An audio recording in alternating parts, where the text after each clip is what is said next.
Au sommaire de cette édition, le principal mouvement de la contestation au Soudan organise le 13 juillet prochain une manifestation pour commémorer la dispersion du sit-in du 3 juin dernier. Le Premier ministre éthiopien Abiy Ahmed a adressé devant le Parlement ce lundi son bilan un an après sa nomination.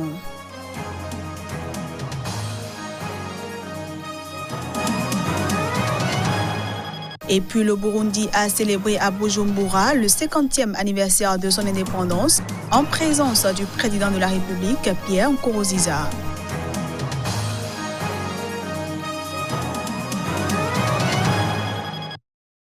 Voilà ainsi présenté l'ossature de cette édition. À toutes et à tous, bienvenue. Il n'y aura pas de répression, avait promis le nouveau président de la République démocratique du Congo, Félix Tshisekedi. Un manifestant a pourtant été tué ce dimanche à Goma, dans la dispersion des marches interdites de l'opposition. Lui-même empêché de manifester à Kinshasa, l'un des leaders de l'opposition, Martin Fayulu, accuse plus que jamais son ex-allié, le président Tshisekedi, de n'être qu'une marionnette entre les mains de son prédécesseur et nouveau partenaire, Joseph Kabila. À Goma, les policiers ont tiré à balles réelles. Un militant est tombé sur le champ, a accusé Robert Zibawanza, responsable local de l'Amouka, la coalition d'opposants dont Fayulu est l'un des 5 leaders. Et là aujourd'hui, nous faisons l'objet d'une agression rangée par les policiers envoyés par Kabila et Tshisekedi. Qu'est-ce que vous pouvez comprendre de ce qui se passe là? Toutes les voitures, on a troué le pneu et les policiers se mettent à prendre l'argent des paisibles citoyens et leurs téléphones. Les journalistes sont agressés, on leur prend des caméras et tout ça. Mais nous sommes où? Plus classique, la police a tiré des lacrymogènes et chargé les manifestants autour de Fayulu au nombre de quelques centaines et très déterminés. Oui, parce qu'ils étaient hostiles, on essaie de parler avec eux. Ils ont commencé à rejeter des projectiles, vous avez les images, alors on a usé 2-3 lacrymogènes, c'est tout à fait légal, il n'y a pas de problème. Il n'y a pas de blessés, il n'y a pas d'arrestation. Les forces de l'ordre ont crevé les pneus de la voiture de Martin Fayulu pour l'empêcher d'avancer parmi ses supporters, ont constaté l'agence France Presse et d'autres médias. Lui-même issu de l'opposition, le président Tshisekedi avait soutenu l'interdiction de la marche des opposants organisée le jour anniversaire de l'indépendance du Congo le 30 juin 1960. L'appel à manifester avait été signé par 5 opposants, Martin Fayulu et Mouzito, mais aussi Moïse Katumbi, Jean-Pierre Bemba et Freddy Matungulu. Seuls 2 d'entre eux ont manifesté à Kinshasa. Les partisans de Bemba ont indiqué qu'ils entendaient aller manifester dans son fief de Gemena, dans le nord-ouest. Au Soudan, le principal mouvement de la contestation a appelé ce lundi à la désobéissance civile le 14 juillet prochain dans tout le pays. Ceci au lendemain de manifestations de masse pour faire pression sur les généraux au pouvoir.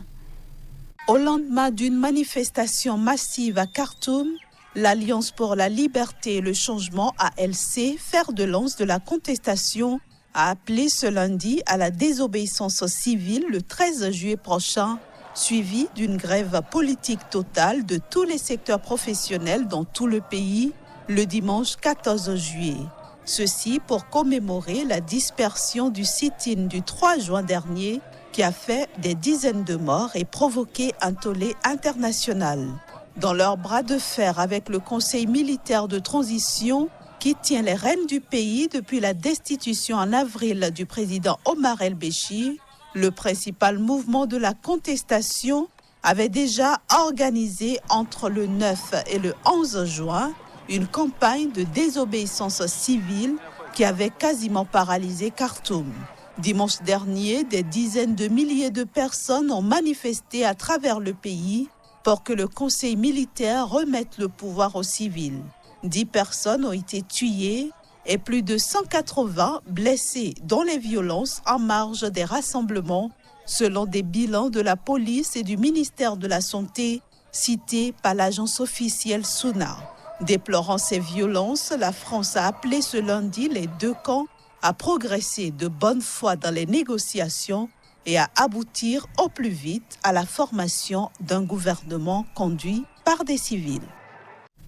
Le candidat du pouvoir Mohamed Cheikh El Ghazouani a été proclamé ce lundi élu au premier tour président de Mauritanie par le Conseil constitutionnel. Ce dernier a rejeté les recours des adversaires du président élu pour insuffisance de preuves. Avec 52% des suffrages exprimés, Mohamed Cheikh El Ghazouani a recueilli la majorité absolue au premier tour de la présidentielle le 22 juin dernier, selon la décision lue par un des 9 membres du Conseil. Il succédera le 2 août prochain à Mohamed Ould Abdelaziz pour la première transition entre deux présidents élus dans ce vaste pays du Sahel, secoué par de nombreux coups d'État. De 1978 à 2008, date du putsch qui a porté Mohamed Ould Abdelaziz au pouvoir avant son élection en 2009. Il ne pouvait se représenter après 2 mandats. Il devance 4 opposants, dont le militant anti-esclavagiste Biram Oulda Ould Abed, 18,59%, l'ex-premier ministre Sidi Mohamed Ould Boubacar, 17,87%, et le journaliste Baba Hamidou Khan, 8,7%, soit des résultats quasi identiques à ceux annoncés le 23 juin dernier par la Commission nationale électorale indépendante CENI. Quelques heures auparavant, les 4 candidats de l'opposition avaient exposé des fraudes, rendant selon eux impossible une victoire au premier tour de Ghazouani. Le pouvoir a tenu à instaurer une atmosphère de crise en coupant le réseau Internet malgré les conséquences désastreuses que cela peut avoir sur l'économie du pays, prétextant l'existence d'un complot aux ramifications extérieures.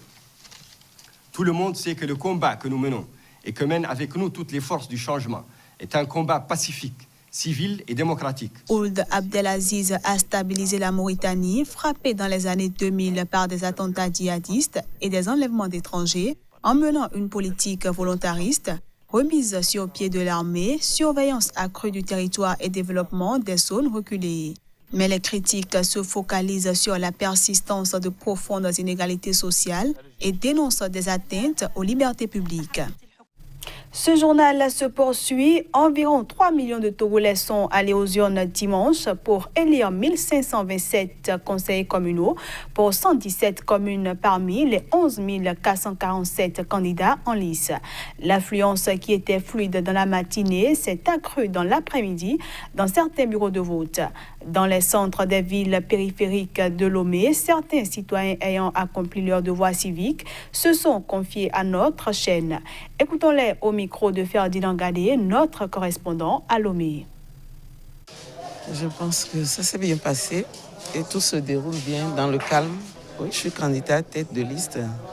J'ai quand même l'espoir que je serai la gagnante. C'est la première fois que moi j'assiste à de pareilles élections dans notre pays. J'ai vu que l'affluence, ça va, c'est un peu mieux l'affluence.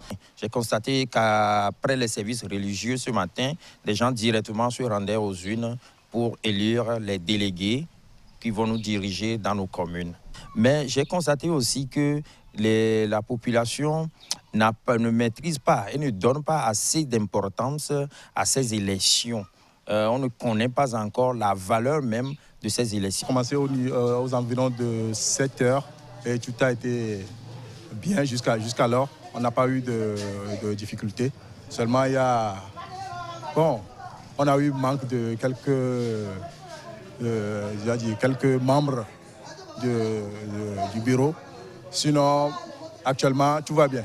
Bon, comparativement au boycott qu'on a observé aux législatives, il faut dire que les Togolais ont pris conscience et ils viennent quand même voter. Le vote de ce matin, tout d'abord, c'est un vote local.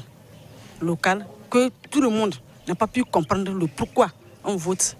On fait voter élections locales parce que tout le monde n'a pas compris, a vu sur le terrain que nous allons pour travailler, a vu les gens. Tout bon nombre ne comprennent pas pourquoi. C'est quel vote nous sommes en train de faire. En Éthiopie, le Premier ministre Abiy Ahmed a prononcé son discours annuel devant le Parlement ce lundi. Initialement prévu lundi dernier, son intervention avait été reportée en raison de ce que les autorités fédérales qualifient de tentative de coup d'État perpétrée par une milice nationaliste Amhara le 22 juin dernier. Un an après sa nomination, le Premier ministre éthiopien Abiy Ahmed a dressé ce lundi son bilan. Devant les députés, le chef du gouvernement éthiopien a tenu à mettre en lumière les défis auxquels il a su répondre.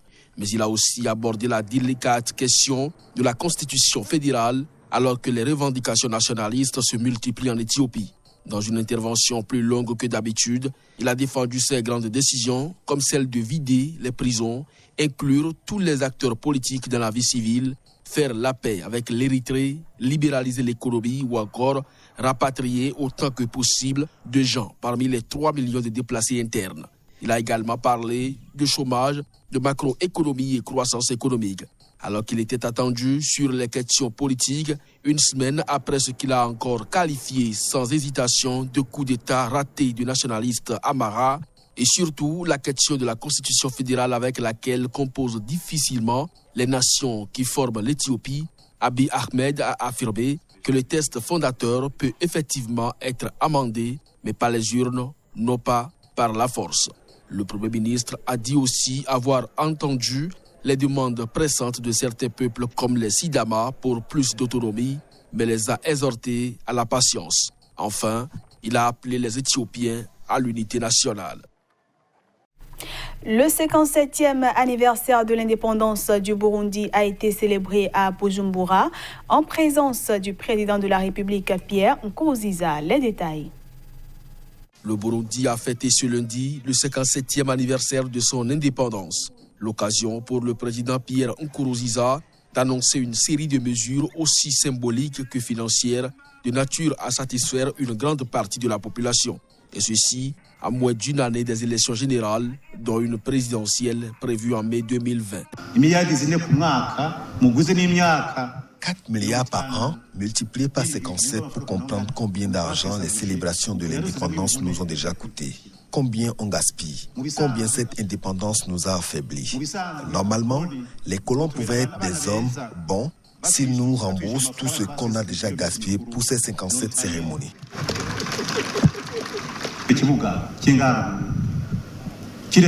Ce terrain de football qui est juste en face de nous, non seulement il est petit pour incarner notre brave Rwagasore, après qu'il nous ait donné l'indépendance, il a été accompagné par beaucoup de sang, des gens tués dans ce stade. Ces sangs ne devraient pas suivre celui qui nous a donné l'indépendance. Le Burundi traverse depuis 2015 une importante crise politique et sécuritaire suite à la décision du président Pierre Nkurunziza de briguer un troisième mandat en 2015. Le président a cette fois annoncé à la surprise générale qu'il ne se représenterait pas à la présidentielle alors que la constitution adoptée en 2018 le lui permet. Mais pour l'opposition en exil, le scrutin de 2020 est un non-événement qui ne permettra pas de mettre un terme à la crise. Et c'est la fin de cette édition que je vous remercie d'avoir suivi. À bientôt.